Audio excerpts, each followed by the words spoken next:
नमस्कार साथियों, आज हम लोग बिहार के माननीय चीफ मिनिस्टर रहे पूर्व लालू प्रसाद यादव जी के जोड़कर मैं आज वीडियो बनाऊंगा, क्योंकि इस देश में विकृतियों के खिलाफ हर नेता संघर्ष कर रहा है। जो विकृतियों को ला रहा है, जो विकृतियों का फरोदा है, वो भी विकृतियों के खिलाफ बात करता है, लेकिन वो काम इस देश में विकृतियों को कैसे लाया जाए उसके संबंध में काम करता है। आज देश में हिंदुत्व जो है, यही विकृतियों का जन्मदाता है। जहाँ मानव की दूरी या देश की जो व्यवस्था है वो जाति और धर्म के आधार पर मजबूत करने की स्थिति, उससे कैसे विभेद बनाए रखा जाए, तो अब इसके बारे में लोग कोई नेता सर्च नहीं करते हैं, उसके बारे में कोई ऐसा शोध नहीं करते हैं कि इससे क्या परिणाम मिल रहा है। आज परिणाम इस तरह के हैं कि आज देश में जो सेकुलर के काम करने वाले नेता या देश के समाज के समता समानता बंधुत्व भाईचारा के साथ काम करने वाले या इस देश के लोकतांत्रिक व्यवस्था को लाने की स्थिति पैदा करने वाले नेता, लेकिन वो उनका संबंध अगर आरएसएस या भाजपा से नहीं है या उसके विरोध में वो काम कर रहे हैं, तो उनके पर किसी न किसी तरह से ऐसी कार्रवाई या जांच की स्थिति पैदा की जाती है कि उसे जेल भेजा जाए, उसे राजनीति से अलग कर दिया जाए। आप लालू जी को अच्छी तरीके से जानते हो।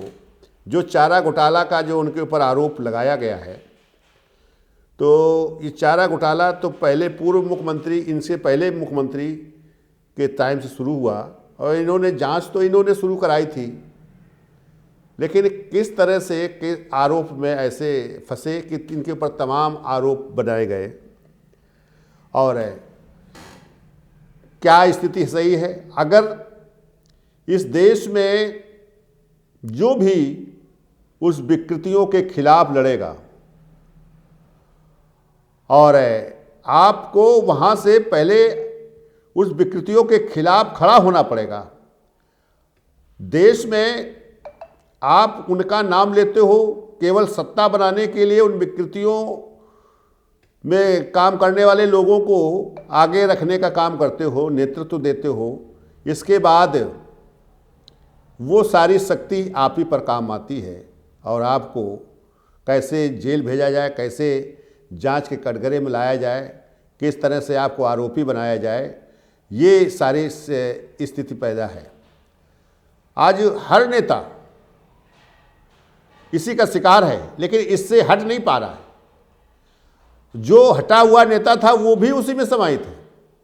भाई, बहुजन समाज पार्टी के नेता या उसका नेतृत्व बिल्कुल उसके विकृतियों के खिलाफ था, लेकिन आज की स्थिति ये है कि उन विकृतियों के साथ है, जबकि उन विकृतियों के खिलाफ न रहकर, लेकिन आप इस देश में समता समानता बनाने के लिए काम करते और कैसे लोगों में भाईचारा पैदा किया जाए, कैसे इस देश में लोकतंत्र को स्थापित किया जाए, तो इस देश की लोगों की समस्या खत्म होती और नेताओं की समस्या खत्म हो जाती। इस देश में समान सामाजिक व्यवस्था लागू हो जाती और देश एक मजबूत भारत खड़ा होता। आज देश की स्थिति आप देख रहे हैं इस कारण से कि यहाँ बहुत पूंजीपति, एक ऐसा ग्रुप है जो विश्व स्तर पर पूंजीपति का स्थान है, और दूसरा 40% ऐसा इस देश में हैं लोग जो सुबह से शाम तक रोटी के लिए काम करते हैं और वो भी काम नहीं मिलता है। आज उन्हीं को वो चुनाव के समय गेहूं, चावल, तेल, नमक, मिर्च ये बांटकर वो एहसान जता रहे हैं और उनकी शक्ति को छीन कर रहे हैं। और ये हंसते हंसते ये भी बात कहते हैं कि नहीं, हमें ऐसा किसी ने सरकार ने नहीं किया, हमें गेहूं चावल मिल रहा है। तो ये इसलिए कि जो लोग सेकुलर के लोग रहे हैं वो इतनी ज़्यादा ईमानदारी करते रहे हैं कि लोगों को समस्याओं में घेरने का काम किया है। ऐसी ईमानदारी नहीं काम किए। लोगों को हम कैसे रोजगार दें, कैसे मुख्यधारा का हिस्सा बनाएं, ये अगर हम दिमाग में बात रखते तो आज जो स्थिति पैदा हुई है ये ना होती, अब तक ये खत्म हो गई होती। और लालू जैसे नेता या इस देश में तमाम सेकुलर नेता जो जेल के हवा खा रहे हैं वो उसकी तरफ न जाते हैं, क्योंकि फिर वो काम करने की प्रवृत्ति भी सच्चाई के आधार पर होती, लोगों के लोकतांत्रिक व्यवस्था के तहत होती।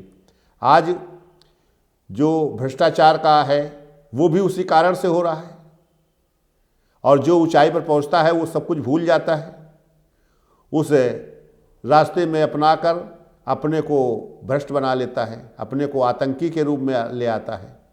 आज तमाम देश में लोग आतंकी के रूप में जाने जाते हैं, भले उन्होंने अपनी सुरक्षा में ऐसा अपराध किया हो, लेकिन इसके बावजूद वो अपराधी बने हुए हैं। तो मैं इस देश के लोगों से जो हक से बाहर हैं, जो समस्याओं के शिकार हैं,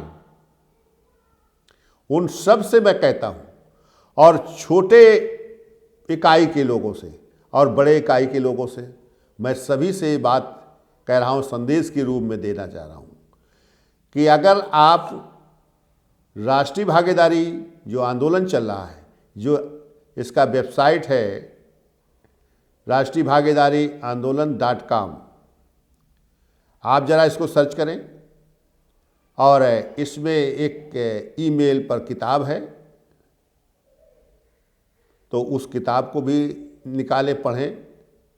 और किताब और भी आ रही है, और जब आप इसमें समझदारी होगी और मेरे से फ़ोन पर भी बात कर सकते हैं, इसकी मीटिंग करिए, तो इस देश में एक ऐसी धारा बनेगी कि जो बिना भेदभाव के, जो मानव भेदभाव से रहित और सबके प्यार मोहब्बत के लिए, भाईचारा के लिए, समता समानता के लिए कार्य बढ़ेगा, और इस देश में सभी विकास के हिस्सेदार होंगे।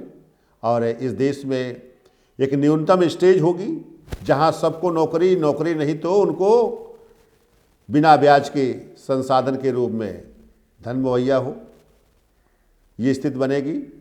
और हर बच्चे की कैसे शिक्षा होगी और हर बच्चे को कैसे रोजगार होगा, ये सारी चीज़ें मिलेंगी। और इस देश में जो इस लोकतांत्रिक व्यवस्था के खिलाफ काम करेगा, जो आज इस देश के शासक बने हुए हैं, और वो या तो जेल में होंगे या पागल खाने में होंगे या फिर नस्ते नाबूद की तरफ बढ़ेंगे। क्योंकि अगर इस देश में अपने को उस धारा से हटाएंगे तो समान सामाजिक व्यवस्था में आएंगे, तो आपसे मिलकर चलेंगे, प्यार मोहब्बत के साथ चलेंगे, वो देश के हिस्सेदार बन जाएंगे। अगर ये नहीं करते तो फिर 3 स्थिति उनकी बनेगी, पागल खाने या जेल या नस्ते नाबूद या देश छोड़ के जाने। तो साथियों, ये इस तरह की जो स्थिति है उसे आप अभी तक समझ नहीं पा रहे हैं। अगर आप इस कार्यक्रम में कोई ऐसा बहुत बड़ा कठिन काम नहीं है, जो आप काम कर रहे हैं उसी काम को एक सिस्टम से जोड़कर काम करना होगा, और एक सैद्धांतिक एक लक्ष्य होगा कि हम बिना किसी के भेदभाव के हम काम करेंगे। और जो आपकी सत्ता है, जो सरकार है, ये भी ताकत मजबूत होगी, राजनीतिक शक्ति मजबूत होगी, सामाजिक शक्ति मजबूत होगी।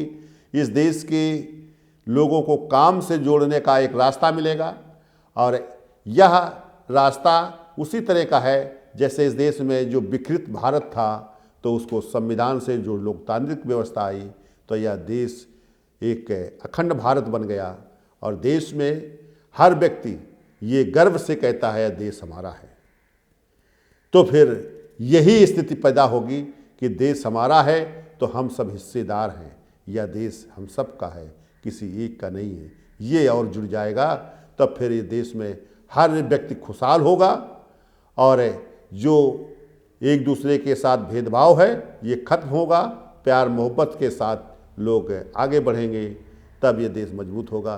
तो मैं आपसे ये अपील करता हूँ कि आप इसको समझें और इससे जुड़ें। आपका कोई नुकसान नहीं होगा, केवल आपको फ़ायदा होगा, हर स्तर पर आपको फ़ायदा होगा और जो काम करेगा उसको भी फ़ायदा होगा। जो इसमें देश में चुनाव लड़ते हैं, तमाम पैसा खर्च करके लोग टिकट खरीदते हैं, व्यापार करते हैं एक तरह का, और फिर सरकार में पहुंचते हैं तो कहते हैं हम व्यापार नहीं कर सकते और देश को प्राइवेटीकरण कर रहे हैं। तो ये स्थिति खत्म होगी, यह देश सबका बनेगा।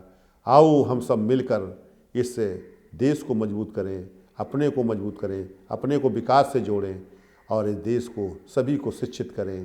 धन्यवाद साथियों। जय भीम, जय भारत। धन्यवाद साथियों।